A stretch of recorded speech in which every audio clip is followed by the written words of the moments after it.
ओम।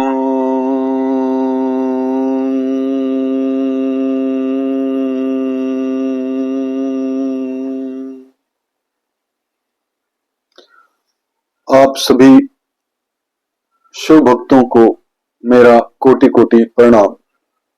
आइए सुनते हैं शिव पुराण की रुद्र संहिता की इस कथा में ऋषि मुनि हमें क्या संदेश देना चाहते हैं। पार्वती जी द्वारा गणेश जी को वरदान, देवों द्वारा उन्हें अग्र पूज्य माना जाना, शिव जी द्वारा गणेश को सर्वाध्यक्ष पद प्रदान और गणेश चतुर्थी व्रत का वर्णन। तत्पश्चात सभी देवताओं का उनकी स्तुति करके हर्ष पूर्वक अपने अपने स्थान को लौट जाना। ब्रह्मा जी कहते हैं, मुने, जब विकृत स्वरूप वाले गिरजा पुत्र गजानन व्यग्र रहित होकर जीवित हो उठे, तब गणनायक देवों ने उनका अभिषेक किया। अपने पुत्र को देखकर पार्वती देवी आनंद मग्न हो गई और उन्होंने हर्षाद तरीके से उस बालक को दोनों हाथों से पकड़कर छाती से लगा लिया। फिर अंबिका ने प्रसन्न होकर अपने पुत्र गणेश को उनके अनेक प्रकार के वस्त्र और आभूषण प्रदान किए। तदंतर सिद्धियों ने अनेकों विधि विधान से उनका पूजन किया और माता ने अपने सर्व दुखकारी सर्व दुखहारी हाथ से उनके अंगों का स्पर्श किया। इस प्रकार शिव पार्वती ने अपने पुत्र का सत्कार करके उसका मुख चूमा और प्रेम पूर्वक उसे वरदान देते हुए कहा, बेटा, इस समय तुझे बड़ा कष्ट झेलना पड़ा है, किंतु अब तू कृत्य हो गया है, तू धन्य है।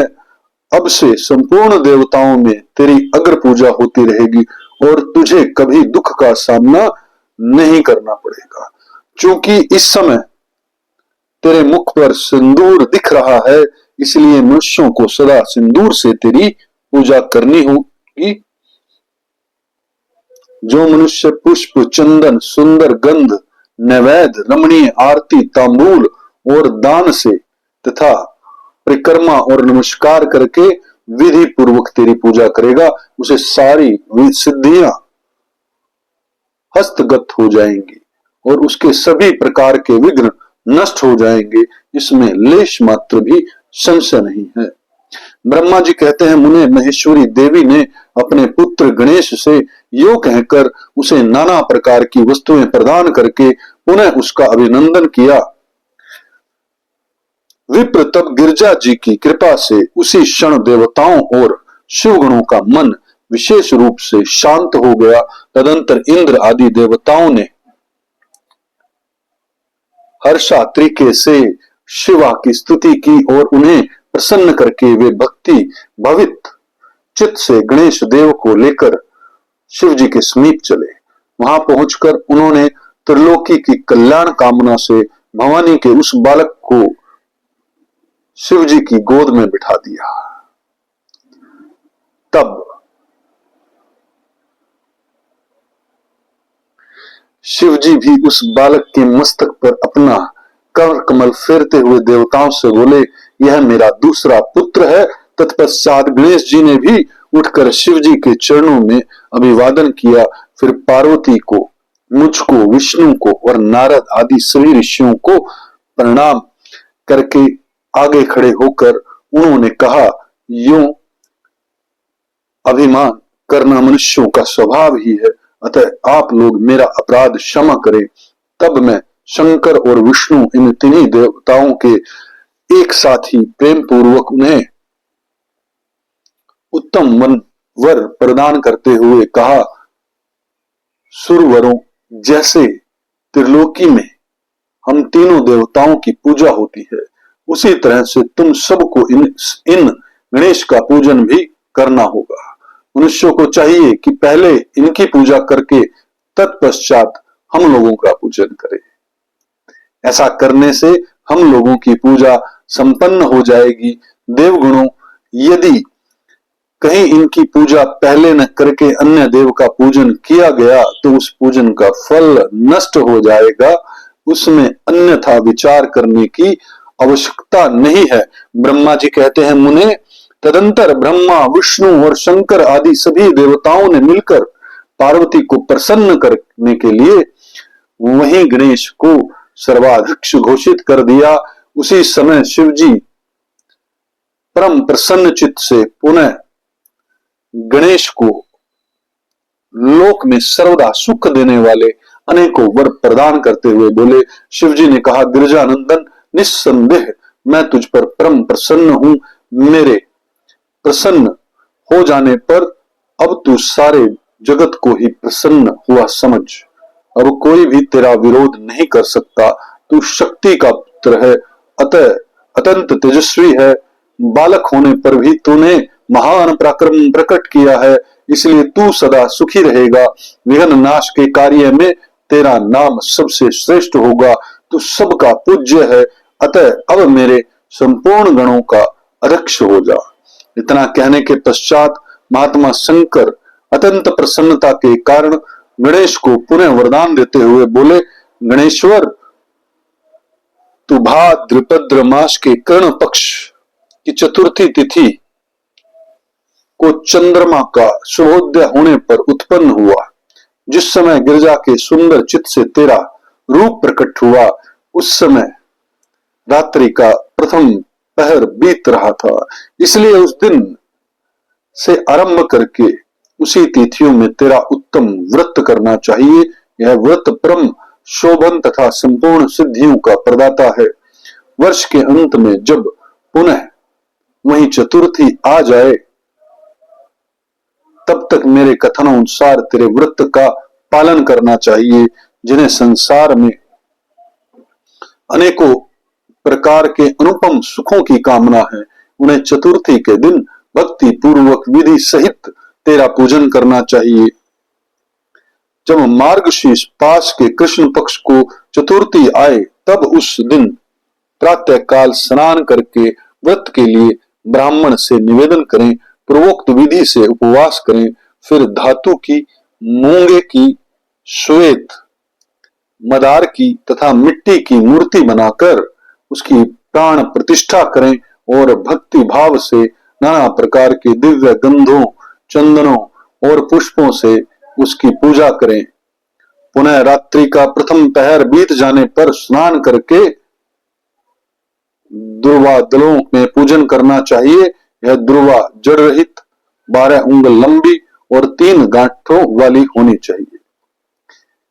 ऐसी 101 तथा 21 दुर्वा से उस स्थापित प्रतिमा की पूजा करें। तत्पश्चात धूप दीप, अनेक प्रकार के नैवेद्य, तांबूल, अधर्य और उत्तम उत्तम पदार्थों द्वारा गणेश जी की पूजा करें और सत्वन करके उसे आगे प्रणिपात करें।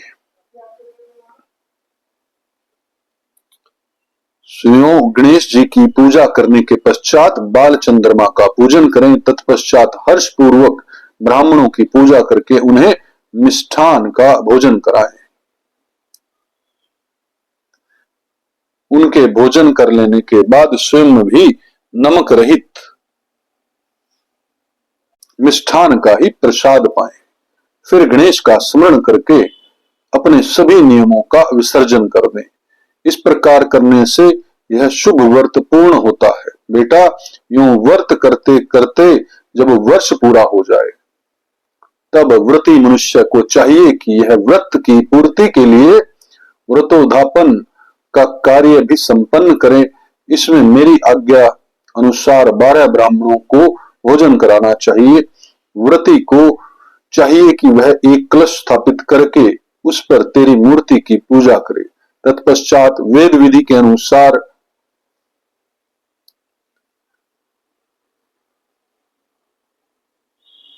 वेदी का निर्माण करके उस पर अष्टदल कमल बनाएं। फिर उसी पर धन की कंजूसी छोड़कर हवन करें। पुनः मूर्ति के सामने 2 स्त्रियों और 2 बालकों को बिठाकर विधि पूर्वक उनकी पूजा करें और सादर उन्हें भोजन कराएं। रात में जागरण करें, प्रातःकाल पुनः पूजन करके पुनरामन के लिए विसर्जन कर दें। बालकों से आशीर्वाद ग्रहण करें, स्वास्थ्य वचन कराएं और व्रत की पूर्ति के लिए पुष्पावली निवेदित करें। फिर नमस्कार करके नाना प्रकार के कार्यों की कल्पना करके इस प्रकार जो इस व्रत को पूर्ण करता है उसे अभिष्ट फल की प्राप्ति होती है। गणेश जो श्रद्धा सहित अपनी शक्ति के अनुसार नित्य तेरी पूजा करेगा उसके सभी मनोरथ सफल हो जाएंगे। मनुष्यों को सिंदूर, चंदन, चावल, केतकी पुष्प आदि अनेकों प्रकार द्वारा गणेश वर का पूजन करना चाहिए। यूं जो लोग नाना प्रकार के उपचारों से भक्ति पूर्वक तेरी पूजा करेंगे उनके विघ्नों का सदा के लिए नाश हो जाएगा और उनकी कार्य सिद्धि होती रहेगी। सभी वर्ण के लोगों को, विशेषकर स्त्रियों को यह पूजा अवश्य करनी चाहिए तथा अभ्युदय की कामना करने वाले राजाओं के लिए भी यह व्रत अवश्य कर्तव्य है। व्रती मनुष्य जिस जिस वस्तु की कामना करता है उसे निश्चित यह वस्तु प्राप्त हो जाती है। अतः जिसे किसी वस्तु की अभिलाषा हो उसे अवश्य तेरी सेवा करनी चाहिए। ब्रह्मा जी कहते हैं, मुने, जब शिव जी ने महात्मा गणेश को इस प्रकार वर प्रदान किया तब संपूर्ण देवताओं, श्रेष्ठ ऋषियों और शिव के प्यारे समस्त गणों ने तथास्तु कहकर उसका समर्थन किया और अत्यंत विधि पूर्वक गणाधीश का पूजन किया।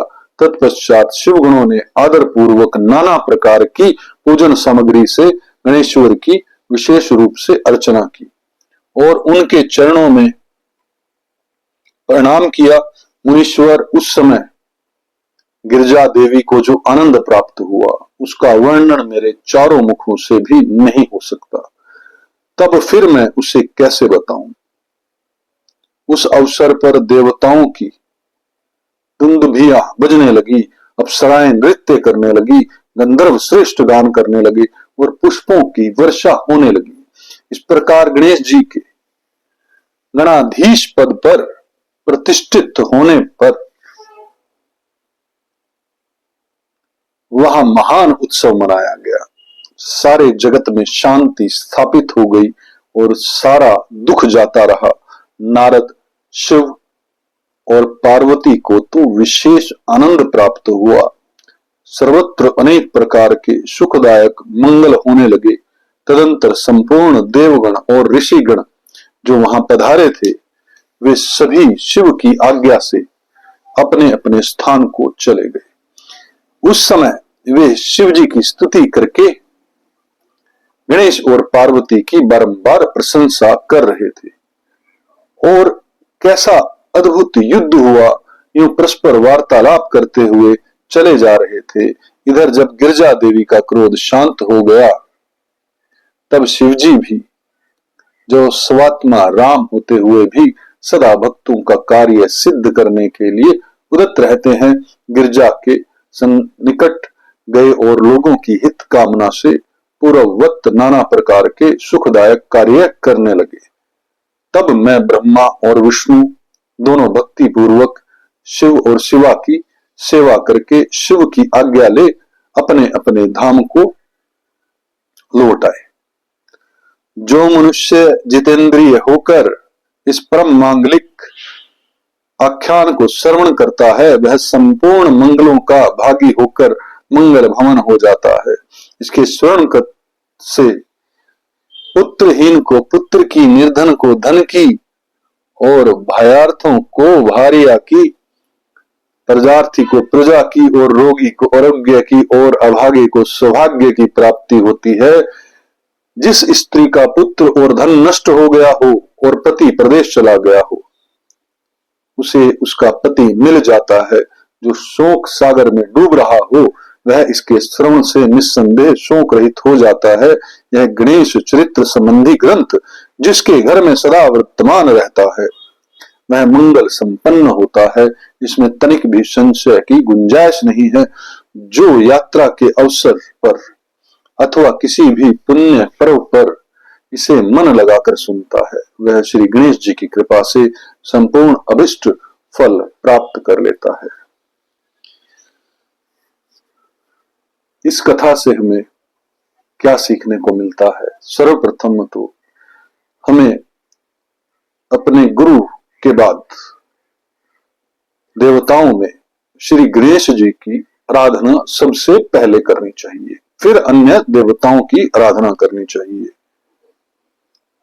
दूसरा, इस कथा के अंदर भगवान गणेश जी को क्या क्या आपको अर्पण करना है उस सारे सामान का जो है वो जिक्र किया गया है, बताया गया है क्या क्या सामान लगना है, किस विधि से ये कार्य करना है, किस दिन ये कार्य करना है, ये बताया गया है। जैसे कि बुधवार जो है वो गणेश जी को अर्पण किया है सनातन धर्म ने, तो अगर कोई भी पूजा कर रहे हो तो वो बुधवार को करें। जैसे गणेश चालीसा है या गणेश जी की आरती है उस दिन अवश्य करें।